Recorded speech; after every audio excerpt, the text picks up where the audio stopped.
দেখো আপু, আমি কথা দিচ্ছি আর কোনোদিনও ওসব পচা জিনিস ছুঁয়েও দেখবো না। খাওয়া তো দূরের কথা, তুমি প্লিজ ওটা ডিলিট করে দাও। ওইটা আবু দেখলে ভীষণ মারবে আমাকে। তার আগে বল তুই ফোনে কি কথা বলছিলি?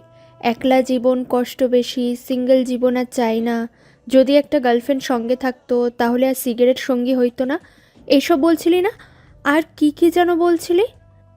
দেখো আপু, আমি কিছুই বলিনি। তুমি তো ভুল শুনেছ। আমি এমন কিছু বলতেই পারি না। তুমি তো জানো তোমার ছোট ভাইটা কত ইনোসেন্ট, তাই না? একটা চড় দিয়ে তোর গালের দাগ ফেলে দেবো। একটা চড় দিয়ে তোর গালে দাগ ফেলে দেবো। এই, তোর আমি কতদিনের বড় রে? সবসময় আপু আপু করে কানের মাথা খাবি না বলে দিলাম।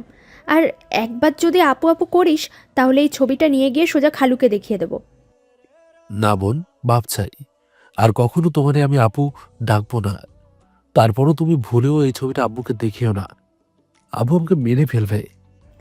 ঠিক আছে, ছবিটা খালুকে দেখাবো না, কিন্তু আমার একটা শর্ত আছে। যদি তা মানতে পারিস তাহলে ছবিটা দেখাবো না। কি শর্ত? এখনই আমাকে ভালোবাসি বলতে হবে, আর আমাকে জড়িয়ে ধরতে হবে। যদি পারিস তাহলে আমি ছবিটা খালুকে দেখাবো না, আর যদি না পারিস তাহলে ছবিটা আমি এক্ষুনি গিয়ে খালা আর খালুকে দেখিয়ে দেবো। কি? তুমি কি পাগল হয়ে গেছো? কি সব যাতা বলছো? তুমি কি ভুলে যাচ্ছ তুমি আমার বড় আপু লাগো? তাহলে কিভাবে তুমি আমাকে এমন উদ্ভট কথা বলতে পারো? আমি কি পারি আর কি না পারি সেটা তো জানার দরকার নেই। তোকে যা বলেছি সেটা কর। আমি পারবো না। ঠিক আছে, তোর পাড়া লাগবে না, আমি নিজেই ছবিটা খালা আর খালুকে দেখিয়ে দিই, ঠিক আছে? যেন তাদের আদরের ছেলে কিভাবে ছাদে দাঁড়িয়ে দাঁড়িয়ে সিগারেট খাচ্ছিল সেটা দেখে তারা দুজনে। না নীলা আপু, প্লিজ এমনটা করো না। আচ্ছা, ঠিক আছে, দাঁড়াও। কথাটা বলেই আমি ধীরে ধীরে নীলা আপুর দিকে এগিয়ে গেলাম এবং চারপাশটা ভালোভাবে দেখে নিলাম কোথাও কেউ আমাদের দেখছে কিনা। কারণ আমরা তো বাড়ির ছাদের উপরে দাঁড়িয়ে আছি। নীলা আপু যেটা বলেছে সেটা যদি এখন করি আর আশেপাশের কেউ যদি দেখে ফেলে, তাহলে কেলেঙ্কারি হয়ে যাবে। কিন্তু এর পরেও কি এই মেয়ের কোনো মাথা ব্যথা আছে? তো যাই হোক, আমি আর কোনো উপায় না পেয়ে হালকা কাপা হাতে নীলা আবুকে জড়িয়ে ধরলাম এবং কাপা কাপা গলায় অস্পষ্টভাবে বললাম, ভাল ভালো বাসি আপু। আমার কথা শুনে হঠাৎ নীলা আপু রেগে গেল এবং বলল, এই ফালতু ছেলে, তোকে আমি কিভাবে বলতে বলেছি আর তুই কিভাবে বলছিস? এমনভাবে বলছিস যেন আমি তোর মায়ের পেটের বড় বোন লাগি, আর তুই আমার প্রতি কৃতজ্ঞতা প্রকাশ করছিস। হঠাৎ করে নীলা আপুর এমন রেগে যাওয়ার কারণ আমি বুঝলাম না। এরপর বোকা বোকা গলায় বললাম, কেন আপু? তুমি তো বললে তোমাকে জড়িয়ে ধরে ভালোবাসি বলতে।" আমার পুরো কথাটা শেষ হওয়ার আগেই নীলা আপু হুট করে আমার ঠোঁটে কিস করে বসে। নীলা আপুর এমন আচরণে আমি পুরো ভ্যাবাচেকা খেয়ে যাই। তবে অবাক হয় না, কারণ নীলা আপু মাঝে মাঝে যখন আমাদের বাড়িতে আসে তখন আমার সঙ্গে এমন আচরণ করে। প্রথম প্রথম বিষয়গুলো আমার কাছে আজব লাগলেও এখন আর লাগে না। এখন আমি এসবের সঙ্গে অভ্যস্ত। সত্যি কথা বলতে, এখন ওর এসব আচরণ আমার বেশ ভালোই লাগে, এমনকি উপভোগও করি। তবে ওকে কখনো বুঝতে দেই না। এটা ছিল তোর শাস্তি, কথায় কথায় আমাকে আপু বলার জন্য। আশ্চর্য! আপুকে আপু বলবো না তো কি বলবো? আবার তোরে দেখাচ্ছি মজা। বলেই আমাকে আর কিছু বলতে না দিয়ে আবারও আমার ঠোঁট জোড়া নিজের দখলে নিয়ে নিল। তবে এবার ভালোবাসার বহিঃপ্রকাশ নয়, রাগের বহিঃপ্রকাশ। এভাবে কেউ কামড়ায়? ডাইনি কোথাকার! এবার থেকে যতবার আপু বলবি ঠিক ততবার তোর সঙ্গে এমনটাই করব। মনে রাখিস কথাটা। কথাটা বলেই আপু আর কোনো কথা না বলি এবং আমার কোনো কথা না শুনেই সেখান থেকে চলে গেল। আর আমি সেখানে দাঁড়িয়ে থেকে নিজের ঠোঁটে হাত রেখে করুণ চোখে তার যাওয়ার দিকে তাকিয়ে বললাম, কি ডাইনি রে বাবা! পরিচয়টা দিয়ে নেই, আমি অভ্র হাসান। বাবা বিজয় হাসান এবং মা মিথিলা হাসান। আমি বাবা মায়ের একমাত্র সন্তান। এখন অনার্স প্রথম বর্ষ পড়ি। আর এতক্ষণ যার সঙ্গে কথা বললাম সে হলো আমার খালাতো বোন নীলা কবির, মায়া হাসান ও কবির হোসেনের একমাত্র মেয়ে। এখন অনার্স দ্বিতীয় বর্ষে পড়ে। নীলা মেয়েটা একটু অবুঝ, কিন্তু সে যে আমাকে সত্যি সত্যি ভালোবাসে সেটা আমিও বুঝতে পারি। তবে এরপরেও ও কখনোই বুঝতে দেয় না যে আমি জানি ও আমাকে ভালোবাসে। আসলে মাঝে মাঝে ওর এসব বাচ্চামি আমার নিজেরও ভীষণ ভালো লাগে। এজন্য আমি চাই না ও এসব আচরণ বন্ধ করে দিক। নীলা বয়সে আমার থেকে প্রায় 1 বছরের বড়। ওকে যখন আপু বলি তখনও ভীষণ রেগে যায়, আর সেটা আমার ভীষণ ভালো লাগে। এজন্য ওকে রাগানোর জন্যই বারবার আপু বলে ডাকি। আজ প্রায় 1 মাস পরে ও আমাদের বাড়িতে এসেছে। আসলে ও ঘন ঘন আসে, কিন্তু কেন জানি গত কয়েক মাস ধরে ঠিকমতো আসছিল না। আমি ভাবছিলাম হয়তো আমার দ্বারা কোনো ভুল হয়েছে, কিন্তু কি হয়েছে সেটা জানি না। আজ বিকেলে ও আবার এসেছে। তাই তো ওকে রাগানোর জন্য ইচ্ছা করে ওকে শুনিয়ে শুনিয়ে ছাদে আমার বন্ধু তন্ময়কে সব বলছিলাম যে ওর কাজিন দোয়া মেয়েটা ভীষণ কিউট। আমার এই সিঙ্গেল লাইফটা আর ভালো লাগছে না। এখন মিঙ্গেল হতে চাই, যেন ওর সঙ্গে আমার সেটিং করিয়ে দেয়। ওটা শুনেই তো নীলা ভীষণ রেগে যায়। আর বেশ কয়েক মাস আগে বন্ধুদের পাল্লায় পড়ে একবার সিগারেট খাওয়ার চেষ্টা করেছিলাম, যদিও আমি খেতে পারি না। ভীষণ কষ্ট হয়, কিন্তু সেই ফাজিল মেয়েটা তখন সেই দৃশ্যটা ছবি তুলে নিয়েছিল, আর সেটা দিয়েই আমাকে প্রতিনিয়ত ব্ল্যাকমেল করে। আজকে সেটাই হলো। না, আর বেশি কিছু ভাবতে পারলাম না। আমি নিচে আসতে আসতেই হুট করে আম্মু আমার গালে চর মেরে বসে। আম্মুর দেওয়া চর খেয়ে আমি তো পুরোই শকড। এই ফাজিল ছেলে, তুই কি ভুলে গেছিস নীলা তোর বড় আপু হয় আর তুই তোর আপুর সাথে ছি। আমি কখনো ভাবতেই পারিনি আমার সন্তান হয়ে তুই এমন একটা কাজ করতে পারিস। আমি আম্মুর কথা রাগামাথা কিছুই বুঝতে পারলাম না। আমি কি এমন করেছি যার জন্য আম্মু আমার গায়ে হাত তুলল? হঠাৎ করে পাশে তাকিয়ে দেখি নীলা আপু মাথা নিচু করে দাঁড়িয়ে আছে এবং তার চোখে পানি। আমি বুঝতে পারলাম না আসলে বিষয়টা হচ্ছেটা কি। কি এমন করলাম আমি নীলা আপুর সাথে? এরপর আমি আমতা আমতা করে আম্মুকে জিজ্ঞেস করলাম, আম্মু, আমি তো কিছু করিনি, আমার তো কোনো দোষ নেই, তাহলে তুমি এমন রেগে আছো কেন? আমার পুরো কথা শেষ হওয়ার আগেই আব্বু এসে আমার আরেক গালে একটা চড় মেরে দেয়। কিন্তু আব্বু, আমি তো কিছু। থাক না খালামণি, থাক না খালু, তোমাদেরই তো ছেলে, তোমাদের তো কিছু হবে না। যা হবার তা তো আমারই হবে, আমার বাবা মায়ের হবে, কারণ তারা তো মেয়ের মা বাবা। যত দোষ যত অন্যায় সবই তো মেয়েদেরই হয়, তাই না বলো? থাক মানিলা, কান্না করিস না, আমরা আছি তো। আর কে বলেছে তোকে দোষ দিবে? তোর কোনো দোষ নেই। অন্যায় যে করেছে শাস্তি সেই পাবে। তুই কেন কান্না করছিস? আর ছেলের ভুলে তোর কোনো ক্ষতি আমি হতে দিব না। কিন্তু খালামণি। আর কোনো কিন্তু নাই। আমি এক্ষুনি মায়া আর কবির ভাইকে ডাকছি। আজকে এক্ষুনি তোদের বিয়ে হবে। এরপর কেউ তোকে কিচ্ছু বলতে পারবে না। কিন্তু খালু, আব্বু কি মেনে নেবে?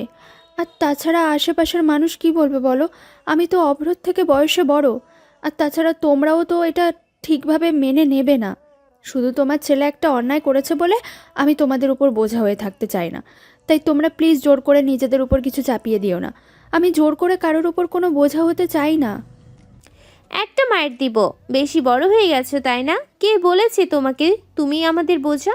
শোনো, তুমি আমাদেরকে পর ভাবতে পারো, কিন্তু আমরা কখনোই তোমাকে পর ভাবি নাই। আমরা সবসময় তোমাকে নিজেদের মেয়ে মনে করেছি। এজন্যই আমরা আগে থেকে সিদ্ধান্ত নিয়েছিলাম তোমাকে এবং অভ্রকে একই সুতোয় বেঁধে দিব। কিন্তু এই কথাটা তোমরা মেনে নিবে কিনা এই চিন্তায় আমরা ছিলাম। আর তুমি আমার ছেলের থেকে অনেক বড়, না সামান্য 1 বছরে বড়, আর সেটা এখনকার সময় খুবই নর্মাল। কিন্তু যেহেতু আমার ছেলে নিজেই সিদ্ধান্ত নিয়েছে, সেহেতু তোমাকে তো আমাদের ঘরে নিজেদের করে নিয়ে আসতে আমাদের আর কোনো বাধা রইল না।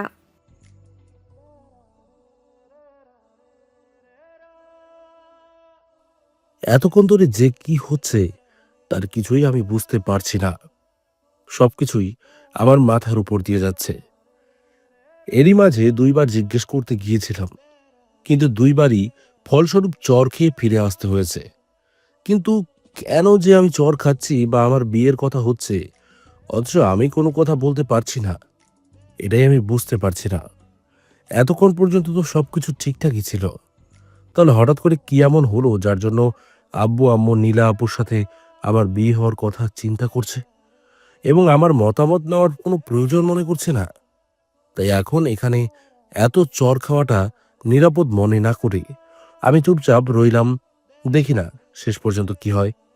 হঠাৎ করে নীলা আপুর দিকে তাকিয়ে চেয়ে দেখি সে আমার বাবা মাকে জড়িয়ে ধরে আমার দিকে তাকিয়ে শয়তানি হাসি দিচ্ছে, যা দেখে আমার আর বুঝতে বাকি রইল না ও নিশ্চয়ই কিছু করেছে যার জন্য আমার বাবা মা আমার উপর এত রেগে আছে।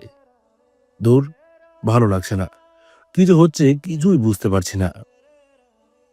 এরপর কেউ আমার কোনো কথা না শুনে খালা খালু আর বাবা মা মিলে আমাদের বিয়েটা দিয়ে দেয়। আমি তো ভেবেছিলাম খালু অন্তত এই বিয়েটা মেনে নেবে না, বাধা দেবে, কিন্তু না, আমার বাবা মা এমনভাবে তাদেরকে রাজি করিয়েছে যে এখন তারাও বেশ হাসি খুশি ভাবেই বিয়েটা মেনে নিয়েছে। শুধু মেনে নিতে পারছি না আমি জেনেও এখনো ঘোরের মধ্যে আছি। কি হয়ে গেল? খালা খালু আসার পরে কাজী সাহেবকে ডাকা হয় এবং আমার বিয়ে পড়িয়ে দেওয়া হয়। আমি প্রথমে না করলেও পরে বাবার ভয়ে রাজি হয়ে যাই এবং বিয়েটা আমাকে করতেই হয়। বিয়ের পরে আমাকে এবং নীলা আপুকে আমার ঘরে দেওয়া হয়।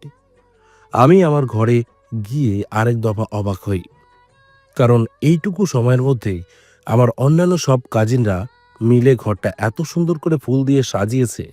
এখন চারপাশে শুধু নীরবতা এবং আবার ফুল সজ্জিত করে নীলা বসে আছে বিছানার উপরে এক হাত ঘোমটা দিয়ে, এবং আমি ধীরে সুস্থে তার পাশে আমার বিছানায় এক পাশে গিয়ে বসলাম। আমাদের দুজনের মধ্যে অনেকক্ষণ ধরে কোনো কথাবার্তা নেই। এমন সময় নীলা আপু হুট করে বলে উঠল, এই ছেলে, এই তোর নাকি সিঙ্গেল থাকতে একদম ভালো লাগছে না, এখন মিঙ্গেল থাকা প্রয়োজন, তাহলে বিয়ের পরে নতুন বউকে পাশে রেখে এমন আবুলের মতো বসে আছিস কেন? আশ্চর্য, বসে থাকবো না তো কি কি করব? তুই কি পাগল? বিয়েটাও আমাকে করতে হলো এবং বাসর ঘরে কি করতে হবে? বাসর বাদ দাও, আগে বলো তুমি কিভাবে বিয়ের জন্য সবাইকে রাজি করালি? তুমি ছাদে থেকে ফিরে এসে বাবাকে কি এমন বললে যার জন্য তারা বিয়ের জন্য এমন উঠে পড়ে লাগছে এবং মুহূর্তের মধ্যে আমাদের বিয়ে পড়িয়ে দিতে বাধ্য হয়? আমার কথা শুনে নীলা আপু আবারও সেই শয়তানি হাসি দিতে থাকে এবং বলে, তুই কি পাগল? বিয়েটাও আমাকে করতে হলো এবং বাসর ঘরে কি করতে হবে সেটাও আমাকে বলে দিতে হবে? কি করব সোনা বলো? যেখানে তোমার সিঙ্গেল থাকতে কষ্ট হচ্ছে সেখানে তোমাকে কি আমি আর কোনো কষ্ট দিতে পারি বলো? আফটার অল তুমি আমার একমাত্র আদরের ভালোবাসা, তাই না? দেখো নীলা আপু, বাজে কথা বলা বন্ধ করো। আগে বলো তুমি কি এমন শয়তানি চাল চাচ্ছ? এই যে আস্তা গফিরুল্লাহ, কী সব কথাবার্তা বলছিস? নিজের বউকে কি কেউ আপু বলে? ফাজিল ছেলে। আইসে বউ আমার, তোমাকে দেখে বউ বউ ফিল হয় না, বোন বোন ফিল হয়। তবে রে ফাজিল ছেলে, দাঁড়া তোকে দেখাচ্ছি মজা, কিভাবে বোন বোন ফিল হওয়া থেকে বউ বউ ফিল করাতে হয়। আপুর কথা শেষ হওয়ার আগেই আপু দ্রুত গতিতে আমার দিকে এগিয়ে আসে এবং আমাকে বিছানার উপর ফেলে আমার উপর চড়ে বসে এবং আমাকে কিছু বলার সুযোগ না দিয়ে আমার ঠোঁট নিজের দখলে নিয়ে নেয় এবং আমার ঠোঁটের উপর অমানবিক অত্যাচার চালাতে থাকে। আমি নীলা আপুকে অনেকবার ছাড়ানোর চেষ্টা করেছিলাম, কিন্তু পারছিলাম না। এই মেয়ে যেন এখন একজন হিংস্র দানবীয় রূপ ধারণ করেছে। বেশ কিছুক্ষণ ধরে আমার ঠোঁটের উপর অত্যাচার করে আমাকে ছেড়ে দেয় এবং আমার চোখের দিকে তাকায়। এরপর সে আমার কপালে কপাল ঠেকিয়ে ঘন ঘন নিঃশ্বাস নিতে থাকে। নীলা আপুর গরম নিঃশ্বাস আমার চোখে মুখে পড়ছিল। আমার বেশ অদ্ভুত ভালো লাগছিল। হঠাৎ করে আমার গালে গরম তরল কিছুর অস্তিত্ব অনুভব করলাম। এরপর আমি আস্তে আস্তে চোখ খুলে তাকিয়ে দেখি নীলা আপু কান্না করছে আর ঘন ঘন শ্বাস নিচ্ছে। নীলা আপুর হঠাৎ করে কান্না করার কারণ খুঁজে না পেয়ে আমি নীলা আপুকে উঠিয়ে বসাই এবং তার চোখের পানি মুছে বলি, এই আপু, কি হয়েছে? তুমি এভাবে কাঁদছো কেন? আমি তো কিছু বলিনি কান্না করার কথা। তো আমার কিন্তু তুমি কেন কান্না করছো? আমার কথা শুনে নীলা আপু আর এক দফা আমার দিকে তাকিয়ে চোখ গরম করে তাকায় এবং দাঁতের সঙ্গে দাঁত পিষে বলে, কি বললি? আমাকে বিয়ে করার জন্য তোর কান্না করার কথা? আমি এটা আবার কখন বললাম? দেখো তুমি আমার ঠোঁটের অবস্থা কি করেছো, জ্বলে যাচ্ছে। আমি অভ্রর ঠোঁটের দিকে তাকিয়ে দেখি সত্যি সত্যি বেশ খানিকটা কেটে গেছে এবং ঠোঁটের কোণা থেকে রক্ত পড়ছে। আমি এবার আলতো হাতে অভ্রের ঠোঁটে স্পর্শ করলাম। মুহূর্তে দেখি আবেশে অভ্র নিজের চোখ বন্ধ করে নিয়েছে। এই দৃশ্য দেখার পরে আমারও কি হলো জানি না, আবারও চুলের মধ্যে হাত দিয়ে হালকা আঁকড়ে ধরে অভ্রের ঠোঁটে কিস করলাম। বেশ কিছুক্ষণ পর দেখলাম অভ্র নিজেও রেসপন্স করা শুরু করেছে। মুহূর্তেই আমি অভ্রকে ছেড়ে দিয়ে উঠে বসলাম। অভ্র, তুই কি সত্যি সত্যি মন থেকে বিয়ে করেছিস, নাকি খালা খালুর ভয়ে আমাকে গ্রহণ করেছিস মাত্র? নীলাপুর কথায় কি বলবো ঠিক বুঝতে পারছিলাম না। তারপর নীলাপুর দিকে ঘুরে বসলাম এবং নীলাপুর চোখে চোখ রেখে বললাম, আচ্ছা আপু, এবার অন্তত বলো, ছাদ থেকে আসার পর তুমি বাবা মাকে কি এমন বলেছিলে যার জন্য তারা এক্ষুনি আমাদের বিয়ে পড়িয়ে দিতে বাধ্য হয়? তোকে বলবো কেন? তুই তো আমাকে ভালোবাসিস না। তাহলে আমি কি করলাম আর কি করলাম না তা জেনে তো তোর কোনো কাজ নেই। কিন্তু তারপরও তো তোমার সাথে আমাকে জড়িয়ে নিলে। আমি তোকে নিজের সাথে জড়িয়ে নিয়েছি, তার কারণ আমি তোকে ভালোবাসি। তোকে হারানোর ভয় পাই। এজন্য যখন ছাদে যাচ্ছিলাম তখন তুই যখন তোর বন্ধুকে বললি তার কোন কাজিন বা ফাজিন দোয়া তাকে তোর ভালো লাগে, তখন বিশ্বাস কর আমার পুরো দুনিয়া ঘুরে গিয়েছিল। মনে হয়েছিল আমি তোকে কোথাও হারিয়ে ফেলেছি, বা এখনও যদি আমি কিছু না করি, চুপচাপ থাকি, তাহলে পুরোপুরি তোকে হারিয়ে ফেলবো, যেটা আমি কখনোই পারবো না। আমি মরে যাব। বিশ্বাস কর, তোকে আমি অনেক অনেক বেশি ভালোবাসি। আমার ভালোবাসার ব্যাখ্যা হয়তো শব্দে প্রকাশ করা যাবে না, কিন্তু তারপরও আমি তোকে অনেক অনেক বেশি ভালোবাসি। তোর হয়তো মনে হয় আমি তো সিনিয়র হয়ে কিভাবে তোকে ভালোবাসতে পারি, কিন্তু আমি জানি না এটা অন্যায় কি না। তারপরও যদি অন্যায় হয়ে থাকে তাহলে আমি অপরাধী। হ্যাঁ, আমি অপরাধ করেছি, আমি অন্যায় করেছি যে তোকে ভালোবেসেছি। আমি সত্যিই তোকে অনেক ভালোবাসি। তোমাকে মরতে দিলে আমি বাঁচবো কি নিয়ে বলো তো? মানে? তোমার কি মনে হয় তুমি শুধু একাই ভালোবাসতে পারো, আর কেউ ভালোবাসতে পারে না? আরে পাগলি, তুমি আমাকে ভালোবাসার আগেই তো আমি তোমাকে ভালোবেসেছি, কিন্তু তোমার ভয়ে কখনো তা স্বীকার করতে পারিনি। যদি আবার চট্টর মেরে বসো, এই ভয়ে তো কখনো কিচ্ছু বলিনি। কিন্তু আমি যখন তোকে ভালোবাসার কথা বলতাম তাহলে এমন করতি কেন, যেন আমি তোকে জোর করিয়ে ভালোবাসার কথা আদায় করে নিচ্ছি? ভালোবাসা কখনো আদায় করে নেওয়া যায় না আপু। আমি যদি তোমাকে ভালোই না বাসতাম তাহলে কিন্তু কখনোই তোমাকে ভালোবাসার কথা বলতাম না। ফাজিল ছেলে, এবার কিন্তু উষ্টা দিয়ে খাট থেকে ফেলে দেবো। তোর লজ্জা করে না বউকে আপু আপু করছিস? ও সরি সরি, এতদিনের অভ্যেস তো, তাই তাই হয়ে গেছে। এই জন্যই এতদিন বলতাম অভ্যাস পরিবর্তন কর, তা না হলে নিজেই বিপদে পড়বি। আমি সব করব। আগে বলো, তুমি কি এমন করলে যার জন্য আব্বু আম্মু খালা খালু আমাদের বিয়ে দিতে বাধ্য হলো? আরে তেমন কিছু না। তখন যখন ছাদে তুই অন্য কাউকে ভালোবাসার কথা বলছিলি, ঠিক তখনই আমি সিদ্ধান্ত নিয়ে নিই, আর যাই হোক তোকে আর একা ছাড়া যাবে না। এজন্য যে করেই হোক তোকে নিজের জীবনের সাথে জড়িয়ে নিতে হবে। এজন্য আমি আমার ফোনটা পাশে রেখে ক্যামেরা অন করে তোর কাছে যাই এবং তোকে সেই আগের সিগারেট খাওয়া ভিডিও ছবি খালুকে দেখিয়ে দেওয়ার ভয় দেখিয়ে আমাকে জড়িয়ে ধরতে বাধ্য করি এবং তোর মুখ দিয়ে ভালোবাসার কথা বলতে বাধ্য করি। এরপর আর কি, একটু কান্নাকাটি করে খালা খালুর কাছে যাই এবং বলি, দেখো তোমার ছেলে আমার কত বড় সর্বনাশ করেছে। এখন আমি এই মুখ কাকে দেখাবো? যদি বাইরের লোকদের জানাজানি হয়ে যায় তাহলে আমার কি হবে? আমার বাবা মায়ের কি হবে? আমাদের পরিবারের মান সম্মান সব শেষ হয়ে যাবে। আমি নীলাপুর কথা শুনে পুরোই অবাকের চরম পর্যায়ে চলে গেলাম। এই মেয়েটার পেটে পেটে এত শয়তানি আসে কোথা থেকে?